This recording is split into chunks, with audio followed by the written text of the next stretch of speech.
नाज़रीन आदाब, मुंसिफ टीवी में आपका खैर मकदम है। सुनहरा तेलंगाना के साथ मैं हूं आपका मेज़बान इमरान अली बेग। शुरुआत करते हैं सुर्खियों के साथ। सनातन धर्म की तौहीन करने वाली कांग्रेस के वादों पर भरोसा न करें अवाम, पीएम मोदी ने वरंगल के इंतखाबी जलसे में कही बात।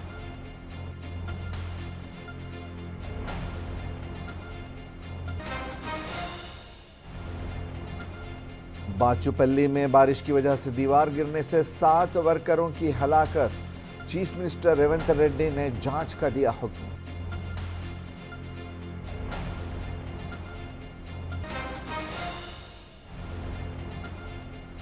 केटीआर ने चंचलगुड़ा जेल जाकर महरूस लीडर कृषांक से की मुलाकात, बीआरएस लीडर के खिलाफ झूठा मुकदमा चलाने का चीफ मिनिस्टर पर लगाया इल्जाम।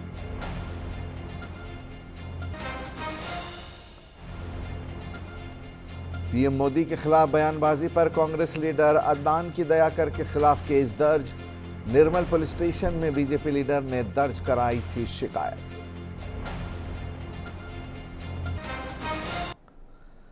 करीमनगर में भी पीएम मोदी ने आज इंतखाबी जलसे से खिताब किया और कहा कि तेलंगाना ने अयोध्या राम मंदिर के दरवाजे बनाने में ताउन किया, लेकिन कांग्रेस राम मंदिर को ताला लगाना चाहती है, इसीलिए लोगों को तेलंगाना में कांग्रेस का सफाया करना चाहिए। उन्होंने मजीद कहा कि तेलंगाना से रेवंत दिल्ली के राहुल गांधी को रकूम भेजते हैं। उनका कहना था कि बीआरएस से भी तेलंगाना को बचाने की ज़रूरत है। पीएम मोदी ने आज वेमुलावाड़ा में राजा राजेश्वरी मंदिर के दर्शन किए और खुसूसी पूजा पाठ में शिरकत की।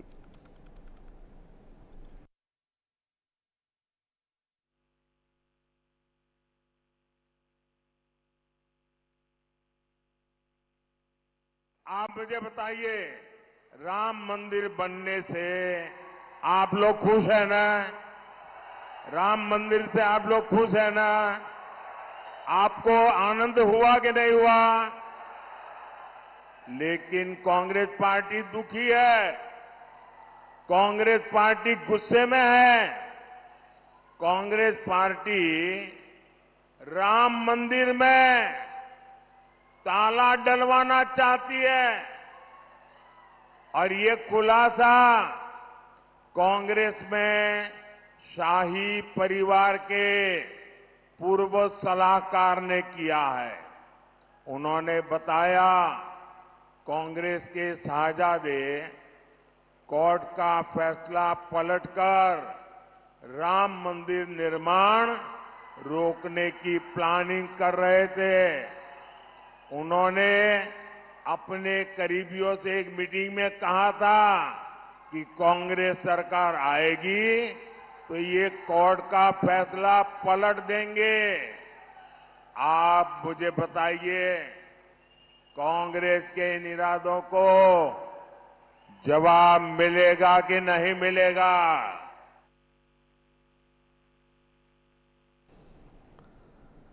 वज़ीर-ए-आज़म मोदी ने वरंगल में बीजेपी के इंतखाबी जलसे से खिताब किया। पीएम मोदी ने 15 अगस्त तक फसलों के कर्ज की मुआफ़ी का मसला उठाया। पीएम मोदी ने लोगों से सवाल पूछा कि क्या आप उस कांग्रेस के वादों पर भरोसा करेंगे जो सनातन धर्म की तौहीन करती है। पीएम मोदी का कहना था कि कांग्रेस हुकूमत 15 अगस्त के बाद अपने वादों से मुकर जाएगी। पीएम मोदी ने मजीद कहा कि जब से कांग्रेस इख्तिदार में आई है तब से तरक्की रुकी हुई है, वादे पूरे नहीं किए गए हैं और रियासत में बरकी कटौती का मसला बढ़ गया है।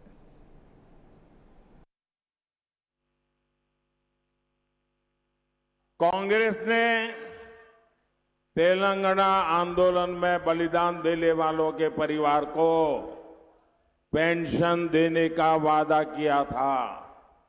कभी भी वो वादा पूरा किया क्या? कांग्रेस ने 250 स्क्वायर यार्ड जमीन देने के लिए कहा था। आप बताइए, जमीन मिली क्या? कांग्रेस ने महिलाओं को हर महीने 2500 रुपीज देने का वादा किया था। आज तक यहां की महिला इसका इंतजार कर रही है। यहां तेलंगाना में पावर कट इतने ज्यादा बढ़ गए हैं कि लोगों का जीना मुश्किल हो गया है।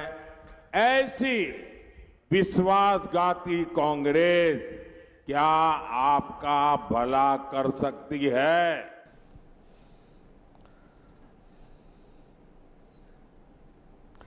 मेदक हल्के पार्लियामेंट में कांग्रेस के इंचार्ज मोहम्मद अनवर पटेल ने आज मेदक में प्रेस कॉन्फ्रेंस की। यूनाइटेड मुस्लिम फोरम की जानिब से रियासत तेलंगाना के 16 कांग्रेस पार्टी उम्मीदवारों की तायद का खैर मकदम किया गया।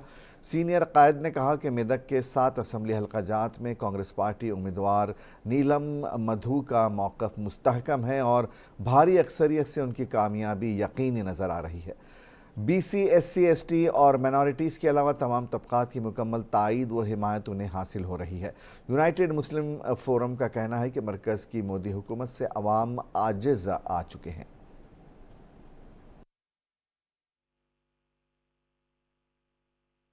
मेदक पार्लियामेंट वो हल्का है 1980 में श्रीमती इंदिरा गांधी यहाँ से मुकाबला करी थी।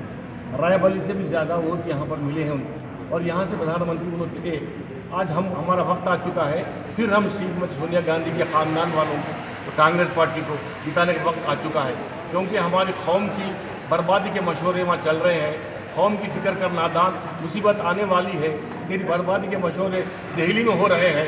तू अपने वोट के ज़रिए वो बर्बादी को रोकने के लिए अभी कोई और रास्ता नहीं है। आज हमारे तमाम मुसलमान कांग्रेस पार्टी को वोट देकर श्रीमती इंदिरा गांधी की बका को बचाने के लिए और हमारे नीलम मधु ठहरे हुए हैं यहाँ से पार्लियामेंट में, उनको ज़्यादा वोटों से जिताकर और हमारी मुसलमान की इज्जत बचाने के लिए और भारत राष्ट्रीय समिति के कारगुजार सदर KTR ने मलकाजगिरी हल्के पार्लियामेंट के कुशाईगुड़ा में अक़लियती कारकुनों के इजलास में शिरकत की और ख़िताब किया। उन्होंने कहा कि कांग्रेस हुकूमत ने रमज़ान तोहफ़ा देने की जहमत नहीं की। उनका कहना था कि KCR ने कभी हिंदू या मुसलमान नहीं देखा, उन्होंने इंसान को इंसान के तौर पर देखा और उनके लिए काम किया। BRS ने अपने दौरे हुकूमत में मजहबी हम आहंगी को बरकरार रखा, एक बार कर्फ्यू लगाने की ज़रूरत नहीं पड़ी और KCR ने कभी मजहब के नाम पर सियासत नहीं की। उनका कहना था कि मुसलमानों कई बरसों से कांग्रेस को मौका देते आ रहे हैं, लेकिन वो उस पार्टी की हकीकत जानते हैं। उन्होंने मज़ीद सवाल किया कि मुल्क में कोई ऐसी रियासत है जिसने अक़लियतों के लिए 204 स्कूल बनाए हों। उनका कहना था कि दूसरी रियासतों के मुकाबले तेलंगाना में अक़लियतों के लिए बड़ा बजट मुख्तस किया गया था। उन्होंने मज़ीद कहा कि इटला राजेंद्र, सुनीता महेंद्र रेड्डी गैर मकामी है, इलेक्शन ख़त्म होने पर वो यहाँ नहीं रहेंगे। KTR ने रागी D लक्ष्मा रेड्डी को भारी अक्सरियत से जिताने की गुजारिश की।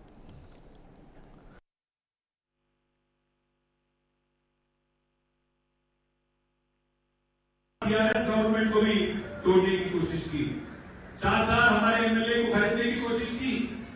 वैसे ही तृणमूल कांग्रेस बंगाल में उनके साथ भी कोशिश की, दिल्ली में अरविंद केजरीवाल के साथ भी कोशिश की, तमिलनाडु में स्टालिन के साथ भी कोशिश की। हर जगह जहां एक ताकतवर लीडर था, KCR, Mamata Banerjee, Stalin, Arvind Kejriwal, BJP नाकाम हुई, उनकी चाल नहीं चली। जहां जहां कांग्रेस की हुकूमत थी, हर जगह तोड़ पाई, चाहे वो कर्नाटक में हो, मध्य प्रदेश में हो, गोवा में हो, जहां कहीं भी हो, जहां कांग्रेस है वहां आसानी से तोड़ पाई बीजेपी। मैं इसलिए कहना चाहता हूं, आज कांग्रेस में वो काबिलियत नहीं है, कांग्रेस में वो ताकत नहीं है बीजेपी को हराने की। अगर कांग्रेस में ताकत होती तो तेलंगाना में जितने बीजेपी के लीडर थे बड़े बड़े, उनको क्यों नहीं हरा पाई? आप एक मरतबा सोचो। आज जो शख्स यहां से मलकानगिरी से बीजेपी के कैंडिडेट हैं, कामारेड्डी में BRS पार्टी को बड़ा झटका लगा है। माचारेड्डी मंडल प्रजा परिषद सदर नशीन नरसिंह राव ने माचारेड्डी मंडल के 21 सरपंच और 9 MPTs के अलावा अपने कई कारकुनों के हमराह कांग्रेस में शमूलियत इख्तियार कर ली है। हुकूमत के मुशीर मोहम्मद अली शब्बीर और हल्के पार्लियामेंट ज़हीराबाद से कांग्रेस उम्मीदवार सुरेश शेटकर ने आने वाले सभी सियासी कारकुनों को खंडवा पहनाकर उनका इस्तकबाल किया।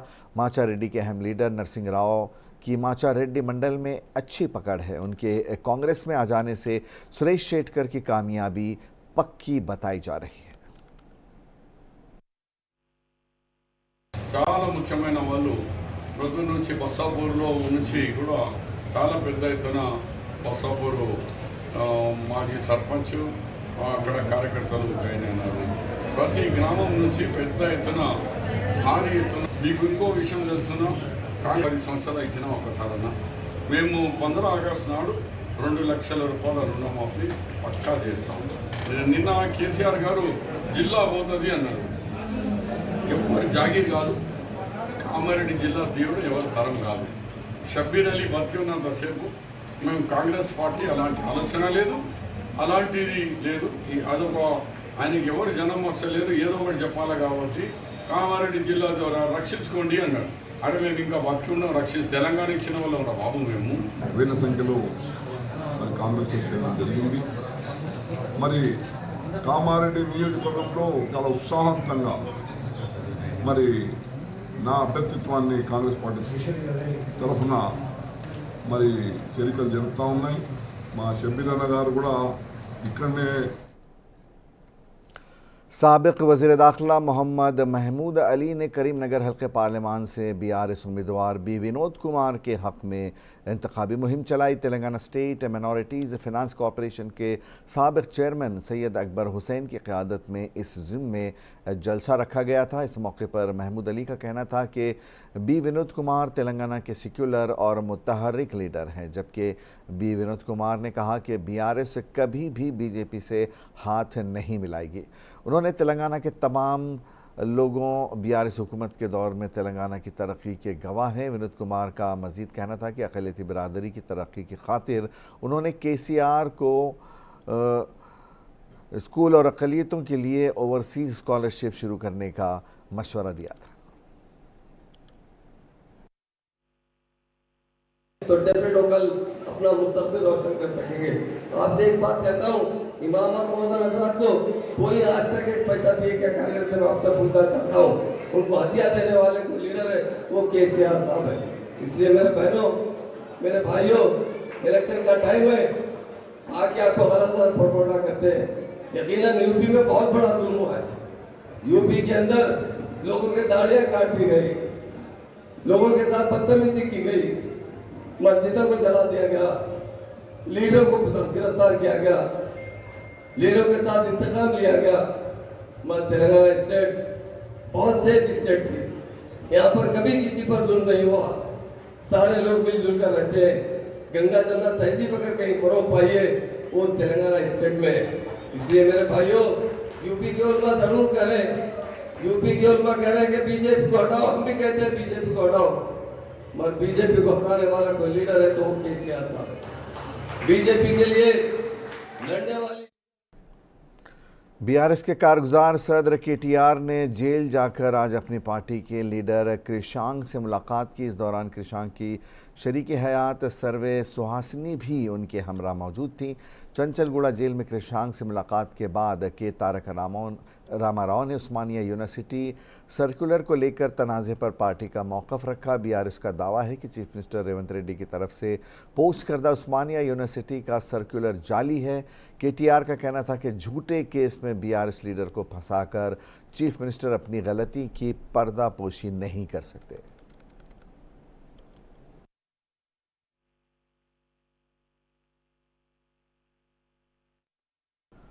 तांडूर के हसन नगर इलाके में ज़ेर तामीर इमारत के छत का कुछ हिस्सा गिरने की वजह से एक मज़दूर मलबे के नीचे दबकर हलाक हो गया। हलाक होने वाले मज़दूर की शनाख्त बिमरास पेट मंडल जांकम पल्ली के साकिन एम वेंकटैया के तौर पर की गई है। महलूक इमारत की तामीर में मजदूरी का काम कर रहा था। मकामी लोगों ने इस वाक़े की इत्तला पुलिस को दी। सीआई संतोष कुमार ने पुलिस की टीम के साथ मौके पर पहुंचकर मलबे के नीचे दबे वेंकटैया की लाश को जेसीबी मशीन के ज़रिए निकाला और पुलिस ने इस मामले में ज़ाब्ते की कार्रवाई करते हुए एक केस दर्ज कर लिया है।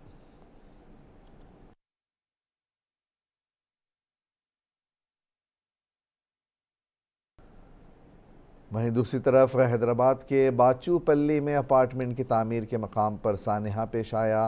दीवार गिरने से 7 मजदूर अपनी जान से हाथ धो बैठे। ये वाक़या शदीद बारिश के दौरान पेश आया। हुक्काम के मुताबिक वाक़े का इल्म होने पर रेवंत ने अपनी ताज़ियत का इजहार किया और हुक्काम को हिदायत की कि वो क़ातियों के ख़िलाफ़ सख्त कार्रवाई करें। उन्होंने यकीन दिलाया कि हुकूमत मरने वालों के गमज़दा ख़ानदानों की मदद करेगी और ज़ख्मियों को बेहतर इलाज की सहूलत को यकीनी बनाया जाएगा। बात करते हैं मौसम की। हैदराबाद में महकमे मौसमियात के मरकज़ ने पेश क़यासी की है कि आइंदा 5 दिनों तक तेलंगाना में हल्की से दरमियानी बारिश होगी। महकमे मौसमियात के मुताबिक हैदराबाद में चहारशंबे की शाम को भी बारिश होने का इम्कान है। महकमे मौसमियात ने तेलंगाना के कई अजला के लिए येलो अलर्ट जारी किया है। राजन्ना, श्रीसला, सिद्दीपेट, यादाद्री भुवनगिर, रंगारेड्डी, वकाराबाद, संगारेड्डी, मेदक, नागर कर्नूल, भद्राद्री, कोत्तागुडेम, खम्मम, हैदराबाद, मेडचल, मलकाजगिरी और कामारेड्डी में बारिश होने का इम्कान है। इन अजला में 30 से 40 किलोमीटर फ़ी घंटे की रफ्तार से तेज़ हवाएं चल सकती हैं और गरज चमक के साथ बारिश होने का इम्कान है।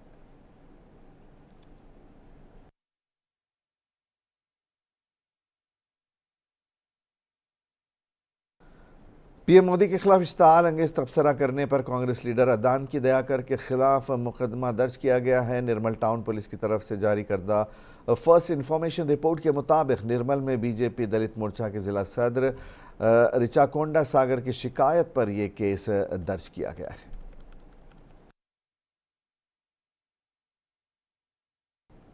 हैदराबाद हज हाउस में बद इंतज़ामी की शिकायत मिली है। नतीजे में सफ़र मुक़द्दस पर जा रहे आज़मीन को परेशानियों का सामना है। हज हाउस को रिपोर्ट करने वाले आज़मीन तेलंगाना स्टेट हज कमेटी की तरफ से इंतज़ामात से काफ़ी नाराज़ नज़र आए।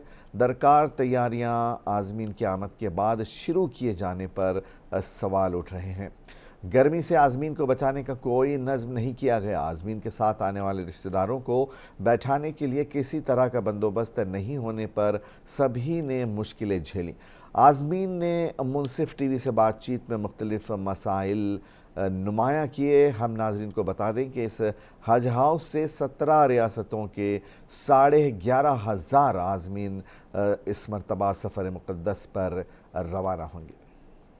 आदाब नाज़रीन, मैं हूं आपके साथ आपका मेज़बान रहीम अहमद खान। मुनसिफ टीवी देख रहे हैं आप, इस्तकबाल है, स्वागत है आपका। आप पीछे का इस वक्त जो मंजर देख रहे हैं, रियासत तेलंगाना की राजधानी हैदराबाद में इस वक्त मौजूद है। हज हाउस का ये मंजर, ये नज़ारा है जहां से आज़मीन हज अपने सफ़र का आगाज़ करने वाले हैं। आपको बता दें, हज कमेटी की जानिब से जो पहला ये काफ़िला होगा 285 अफराद पर मुश्तमिल होगा। आज रात 10:45 पर SV 5333 वो फ़्लाइट होगी जिसके ज़रिए से इनका ये सफ़र आज इसकी शुरुआत यहाँ से होगी।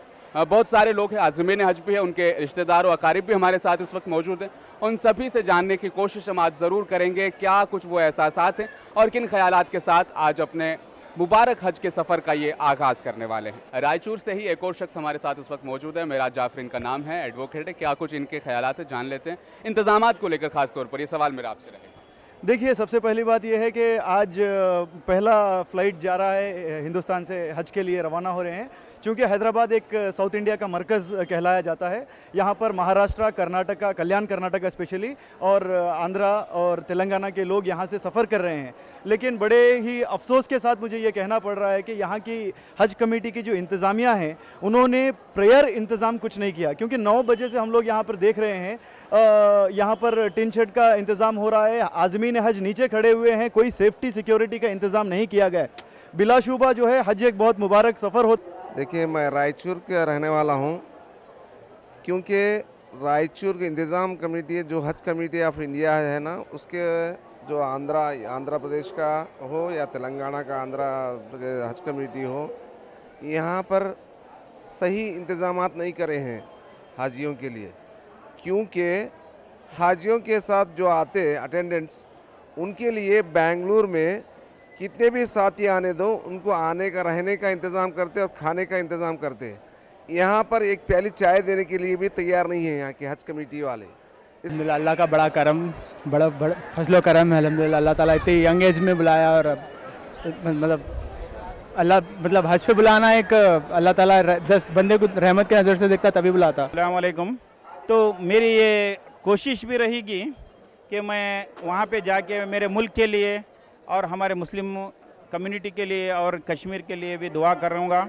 और मेरे तमाम हाजी भाइयों से भी गुजारिश है कि वो मुल्क के हालात को बेहतर बनाए, अमन और अमान रखे। मुंसिफ टीवी का काफिला ये कारवा आज पहुंचा रियासत तेलंगाना की राजधानी हैदराबाद के हज हाउस में। 285 आजमीन पर मुश्तमिल ये अफराद, ये काफिला आज देर रात 10:45 पर यहाँ से उड़ान भरने वाला है। तमाम वो इंतजामात, उनका जायजा हमने लिया, लोगों से हमने बातचीत की, उनके एहसासात, उनके जज्बात, उनके ख्यालात को हमने जाना। मुल्क में अमन और शांति और तरक्की की दुआओं की तमन्ना को लेकर साथ हज के सफ़र पर ये आज़मीन हज यहाँ से निकलने वाले हैं। दिखाते चले, इमिग्रेशन कस्टम है, साथ ही मनी एक्सचेंज को लेकर के इंतजामात किए गए हैं, बैतुल खला को लेकर के इंतजामात किए गए। लेकिन जो सबसे बड़ी दिक्कत, जब हमने आवाम से बात की, लोगों से बात की, एक ही शिकायत रही, जो अजीज़ व अकारिब, जो रिश्तेदार यहाँ पर आए हैं, उनके बैठने के लिए कोई अच्छा इंतजामात या अच्छे इंतजाम नहीं किए गए। आप देख सकते हैं जितने भी अफराद यहाँ पर मौजूद हैं वो सब अभी तक खड़े हैं, शायद सुबह से ये लोग यहाँ पर तशरीफ़ लाए हुए हैं। लेकिन बैठने को लेकर, सामान को रखने को लेकर ऐसा कोई सहूलत या ऐसा कोई वाज़ेह इंतज़ाम यहाँ पर देखने को नहीं मिला। इसके अलावा इंतज़ामिया भरपूर कोशिश कर रही है, अपनी मेहनत दे रही है ताकि आज़मीन हज को किसी भी तरह की कोई मुश्किल या किसी भी तरह की कोई परेशानी नहीं आए। मैं मुंसिफ टीवी के लिए अब्दुल रहीम, कैमरामैन अली के साथ मुंसिफ टीवी हैदराबाद। इसी के साथ सुनहरा तेलंगाना इख्तिताम पसीर होता है। इजाज़त दीजिए, आदाब।